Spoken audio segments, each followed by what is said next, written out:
আজি জিলা পৰ্যায়ৰ যিটো সাইক্লিং ইভেন্ট এই ইভেন্টত তোমালোকৰ অঞ্চলসমূহৰ পৰা আহি তোমালোকে জিলা পৰ্যায়ত অৱতীৰ্ণ হৈছে আৰু এইটো কাৰণে প্ৰথমতে তোমালোকক অভিনন্দন জ্ঞাপন কৰিলোঁ। আজি বিভিন্ন ইভেন্ট আছে, তোমালোকে জানাই যে under 14 boys and girls, above 14, below 17, under 17 and above 17 also. The minimum 10 kilometer per hour, 40 kilometer.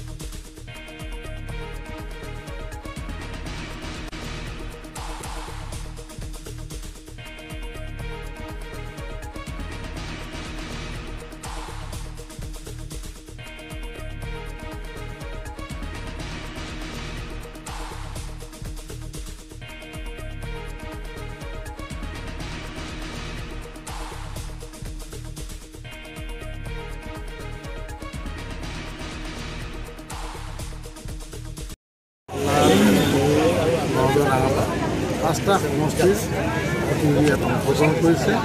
এনেকৈ সৃষ্টিটো তেওঁলোকৰ অসম চৰকাৰৰ যিটো খেল মহাৰণৰ ছিষ্টেম সমষ্টি ভিত্তিৰ পৰা ৰাজ্যিক ভিত্তিত লৈ যাব, ৰাজ্যিক ভিত্তিৰ পৰা ৰাষ্ট্ৰীয় পৰ্যায়লৈ লৈ যাব। এটা এটা ভাল পদক্ষেপ অসম চৰকাৰক ধন্যবাদ জনাইছোঁ। খেল মহাৰণৰ আমাৰ যি প্ৰথমটো সংস্কৰণ আছিলে, তাৰ পাছত খেল মহাৰণ 2.0 অৰ্থাৎ খেল মহাৰণৰ দ্বিতীয় সংস্কৰণ খুব সুন্দৰভাৱে খুব সফলভাৱে সমগ্ৰ ৰাজ্যৰ লগতে আমাৰ শোণিতপুৰ জিলাতো অনুষ্ঠিত হৈছে। আৰু আমাৰ যিহেতু খেল মহাৰণৰ আমাৰ কেইবাটাও পৰ্যায়ত অনুষ্ঠিত হয়, গাঁও পঞ্চায়ত পৰ্যায়ৰ, বিধানসভা পৰ্যায় আৰু জিলা পৰ্যায়ত আমাৰ প্ৰতিযোগিতাসমূহ হয়। আৰু আজি আমি আমাৰ জিলা পৰ্যায়ৰ প্ৰতিযোগিতাখন অনুষ্ঠিত কৰিছোঁ, শোণিতপুৰ জিলাৰ পৰ্যায়ৰ প্ৰতিযোগিতাখন।